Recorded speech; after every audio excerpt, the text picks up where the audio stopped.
Toxic bosses do many things to high performers, but the worst thing that they do to us is this spiral of shame they create. The good news is that they cannot do anything against you stopping from blaming yourself and from feeling shame around the situation. And this is exactly what we're gonna focus on in this episode of the Corporate Warriors podcast. Hi, my name is Fela Rosa, and I'm so glad you're here. At the very end, I have a very special surprise for you. And no, this is not gonna be a discount code or something like that. It's gonna be amazing. Like, I promise you, stay until the end because I have a huge gift. It's gonna help you brainwash yourself out of this toxic workplace and reestablish who you truly are. Believe me, it will be worth it. The last, 2 minutes, make sure you listen to them too. And now let's continue. Now, to begin, how does that whole shame spiral actually start and why is that a problem? Look, I know high performers. I am one myself and I work with so many high performers right now and they all have the same patterns. What do we do as high performers when we encounter a toxic boss or a situation that is literally setting us up for failure? Yes, you know it because you've been here before. We work harder. We use all of our life force, energy, and effort to solve that problem. We try to over-deliver. We try to prove our worth. We're doing all that crap. Excuse my French. And don't get me wrong, this does work. However, it doesn't work in a toxic workplace, and that is the problem, right? So now what happens next? There is an inner nudge. You get this signal that something's off. There's something fundamentally wrong here, and you know it. You feel it. It's in the air, and this is what really makes you anxious and nervous to begin with, when it has not fully yet been confirmed that this boss is actually toxic and does not want to see you succeed. So now you have this whole confusion about trusting your intuition and just pushing through and pushing down that feeling because honestly, it doesn't make any sense. And as high performers, we're often really good in putting mind over heart. We're like, it doesn't make any sense. So whatever I'm feeling right now must be wrong, because I prefer to say that I am wrong instead of admitting to myself that there might be the option that a boss in a hierarchy that is higher than me is wrong about fundamental things. And look, I know I say that with a little bit of sarcasm, but the truth is that I've been there too, and I completely feel you. I just try to open you up to the idea that perhaps we are kind of not really nice with ourselves. So I try to use sarcasm to make it a little bit easier to digest. I hope that lands well. So you have this kind of confusion. You have that internal battle going on between your heart that actually knows the truth since a very long time that this boss does not want to see you succeed, and your head that tells you, but this doesn't make any sense because the company wants growth, blah, blah, blah, blah, blah, right? So this is where you're at right now. And how does that start a shame spiral? It's a spiral because this is not like the toxic boss drops this one big bomb and all of a sudden you're an underperformer. It doesn't go like that. It's ups and downs, and a little up and a further bigger down, and a little up and a big valley of downs. So whenever there's an up, your mind tells you, told you so, it's actually all going well. And when you have the drop and the down, your heart is basically telling you, I knew it. So you have all of these inner parts being always sure that they are right, because that's literally what they try to be. They try to be right as well. Just like we as humans, our parts do the same thing, okay? So what happens now? The longer we go, the more it will be harder for us to actually say, this boss is not toxic or this job is not toxic, okay? Because over time, it will be harder and harder to deny that you are actually in a toxic workplace situation. And if you found my channel, you are definitely at that point where you are probably 80, 90, 100% aware that you are in a toxic dynamic at this point, okay? Why is the shame spiral still a thing? Well, now, what happens now is actually the big trap, emotionally speaking, that is sucking your energy out of any kind of endeavor that you're trying to start. It's that once you decide that you cannot fix that situation anymore because you now fully understand that this is toxic, this is when you take responsibility for the failure. And that is actually horrible. Now, I don't say we shouldn't take responsibility for our actions. But the problem is that as high performers, as I said before, we are so good in our brain and we go through it over and over. And every time we think it through, we're like, I knew it. I should have listened to myself. That's how it starts. And then the self-talk shifts and it goes towards, I'm so stupid. Why am I still here? I should have known better. I ignored my intuition. I should have known better. I shouldn't have ignored that. It's my own fault that I'm still here. If I'm running to burnout, it's my fault because my coping mechanisms don't work. Or perhaps I'm too stupid to find a new job. Or like I could have seen it earlier, but I listened to the signs and I start to beat myself up over and over and over again. And that is a spiral of shame that I was referring to, where at this point, if you're at this stage, the way you talk to yourself is worse than whatever your toxic boss does to you. And your toxic boss is bad, is real bad, okay? But on the inside, you are not your biggest fan or cheerleader, but you are beating yourself up for not have listened to those early red flags that you have seen so clearly, for not have moved on faster. And now that is where we're starting to get really stuck. Why is that? Why is the spiral of shame actually such a big thing? And why is it so important that you understand how it works and don't get into it? Or if you find yourself in a spiral of shame, get yourself out of there ASAP. And the reason is that on the emotional guidance scale is something that is being referred to by Abraham Hicks all the time. If you've ever heard of Abraham Hicks, it's basically the consciousness. It's like the team behind the law of attraction. And that is important if you want to get out of a workplace into a new role, especially when a job market is a little bit more challenging. Then we know law of attraction might be something that you could, use for yourself. And when we do that and take a look at the emotional guidance scale, shame is the lowest vibrating emotion that exists on the scale. And that is a big deal, because if you know anything about law of attraction, we attract alike. And you're at the lowest vibrating state. But in order to manifest that new amazing role, that new job opportunity that you actually deserve and want to have, we need to vibrate high. Now, if you don't believe in law of attraction, then it's the same thing. Somebody that's beating themselves up constantly in their mind, they will not show up at a potential interview the same way. They will not even send the same kind of emails or LinkedIn messages out to other people. People feel energy, believe it or not. And in a shame situation, you are needy and you're beating yourself up, and there is no energy in which you will, with ease and grace, get yourself out of that toxic job situation. And then the spiral continues. And I want to prevent that from happening, because the absolute worst case, when my high performers come into the group coaching and tell me, I know I shouldn't be in shame, but now I'm ashamed of being in shame. So that's like the ultimate spiral. So instead of doing that, what do you want to do? First, stop thinking that waiting it out will solve this, because you've waited long enough. Like literally, close your eyes and calculate. I'm going to shut up a second. How many months or years have you known that this is toxic and stayed for reason X, mortgage, for whatever, like job security, whatever it is, really aware of the fact that this is burning you out, potentially even creating some mental health issues, having bad sleep, being in survival mode? You knew it, right? So how long has it been? Let's be honest. Tell me the number. All right, so I hope this is enough buy-in that I get from you in order to make a change, okay? So what do we do? First, awareness. Awareness, awareness, awareness. Also, when you have shame around shame, okay, awareness is the trigger. It needs to be the new trigger. When you have thoughts that make yourself smaller than you are, if you talk to yourself negatively, and especially if you have that weird feeling of shame, perhaps in order to really locate it, close your eyes and remember how ashamed you felt once and locate it in your body. Deep breath.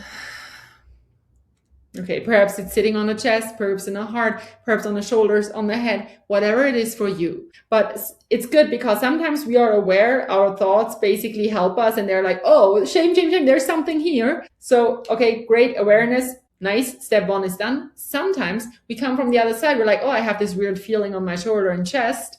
And then we're like, oh, remember in the podcast with Thela, she said that this might be the same feelings. Do I feel ashamed right now? What was my last thought? What did I think? And then you might be, oh, actually, yes, I'm beating myself up right now. So, okay, awareness too, right? Two sides from which we can create this awareness. Good. Done. Perfect. Next step. Remember, in order to create something that you don't have yet, you need to approach the problem, the issue, the challenge at hand differently. If having a spiral of shame worked, you would be out of there already. Okay, so that clearly doesn't work. So let's try something else instead, will you? What about sitting 5 minutes in silence? Now, I know we cannot always do that, but honestly, very, very often we can. Like, even if you're at work, could you go like 3 minutes to the restroom without saying anybody what you do and put in your AirPods and sit in silence or put in meditation music? And the idea is that you get out of your freaking head for a second, okay? Because the spiral of shame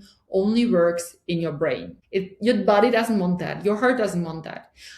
Even your brain doesn't want that, but your brain is kind of hooked on the patterns that it used to do. This is like how your brain is wired right now. So we need to stop the process. We basically unplug by doing a little meditation, because the whole goal of a meditation is to stop thoughts consciously, right? Because meditation is exactly that. You sit down and say, for the next 5 minutes, I'm not gonna think. So the more you do meditate, the easier it will be for you to just stop thinking on command. All right, perfect. So you understood that there's a problem, you have the awareness, you cut out the crap, you stopped thinking through the meditation. And once you are really good at meditating, you don't even need to meditate to consciously stop a thought without going back there, okay? But now we don't want to create in a vacuum. It's actually really difficult to live a whole day without thinking, and I don't want that for you. So what is the next better thought? What is the next better thought? Perhaps I have some ideas for you, and you can just feel into it and go with your intuition or create your own next better thought. Perhaps the next better thought is, I know I've stayed too long, but I am now really ready to move on. And that's a good thing. Being ready to move on is the first step to actually move on. Even that is a way better thought. And in an emotional guidance scale, it would be up to you now to check into yourself. Does it create a little bit of excitement or a little bit of joy or a little bit of at least neutrality, where it's like, okay, I got it, I understood it, I'm moving on. I'm not yet excited, but I'm kind of at least neutral, okay? Whatever is better than shame is good. And honestly, anything is better than shame. Even anger is better than shame. You could even be like, I will not beat myself up. I'd rather in my mind really insult my toxic boss. Even that is a better emotion, a better vibration than shame. Can you believe it?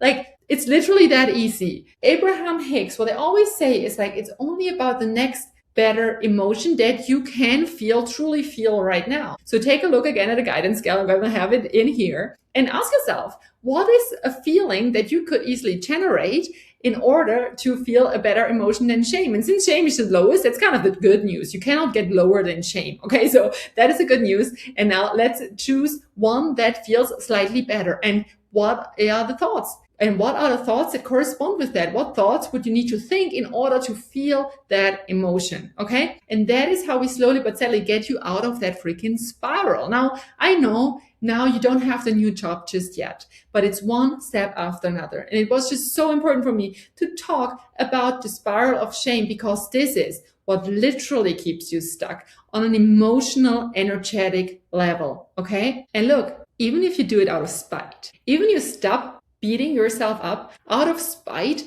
because you at this point really hate your toxic boss, that is fine. Again, because shame is the lowest one. So even acting out of spite is better. So do it out of spite. Feel better out of spite. Be angry. Let that freaking anger out.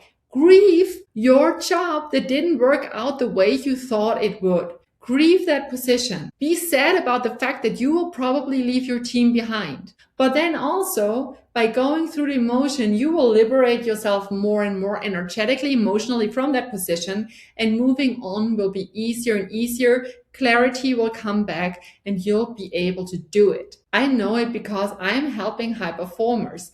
And the more serious that you take this inner transformation, the easier it will be, because whatever we have and feel on the inside has to manifest on the outside. And the sooner you start the work, the easier it's gonna get. And by the way, once you understand truly what that work is all about, and once you master it, you can use it even if you're in a good situation to go into a better situation. That's how amazing those tools are. So if you are there right now, and if you're like, Fela, that sounds all great, but I don't think I can do it on my own. I've tried it once or twice, and please do try it first. But if it doesn't work and you're like, I wanna follow a proven process where I am guided through the whole thing in a group or with one-on-one, and my course, Toxic Boss Reset, where we actually fully rebuild your self-confidence, your energy that comes with it, where you get out of survival mode and can finally start showing up with more clarity and calm and confidence, even while still navigating the toxic workplace,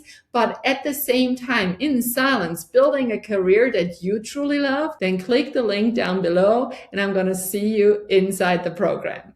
I am rooting for you. Make sure that you like and subscribe and forward this episode to somebody that would truly benefit from it, just because you are a good human being. Oh my God, I nearly forgot. In order to elevate your emotion, you know what we can do? We can listen to some amazing music. And together with a dear, dear friend of mine, we've used AI, because right now I don't know any great singers just yet that would be available, studio, etc. So we did use AI. So I hope you're gonna be okay with that. And listen to the song in full depth. It's an amazing song that really mirrors back the challenges high performers go through, but that is so empowering. So the more often you listen to it, the better it will get. It's literally brainwashing yourself for success. Down below, I've also linked the YouTube channel. They create some amazing songs for people in toxic workplaces. And this is mine to share. I'll have it at the end of all of my podcasts so that you remember you are worth so much more. And this is just a chapter, and we're gonna get you out of there together. I am rooting for you. Please come back next time. See you then. Bye. Oh, rise up, rise up. It's your time to break free. Let the truth echo loud. Let it sing through your soul. You're here to build a life, not just survive the grind. Step out from the shadows, release what holds you behind. This toxic boss, a reminder, cruel but divine. A mirror reflecting what's been lost and what you can find. You're more than the labels, you're more than the doubt. You're here to flourish, to laugh, to shout. So let the walls fall down. Let the past just be a blessing in disguise, birthing possibilities. Oh, you were never meant to shrink, you're meant to soar. Rise up, claim the life you adore. There's more that matters, oh so much more. You can rise in your career and still keep your core.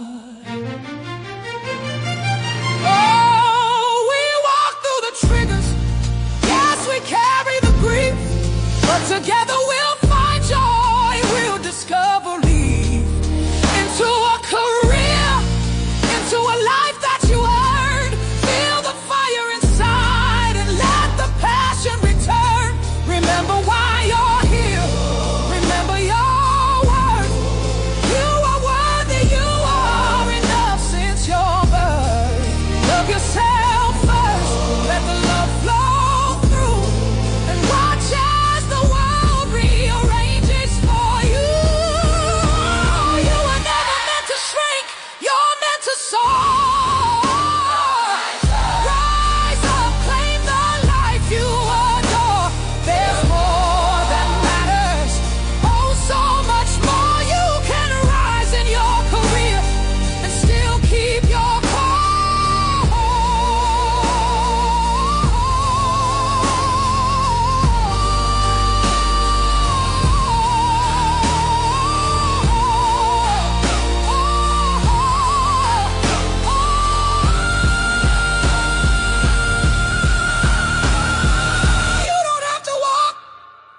This road alone, my friend. Let's do this together. Let this journey transcend. I love you. I believe in your light. Together we'll rise into the beautiful night.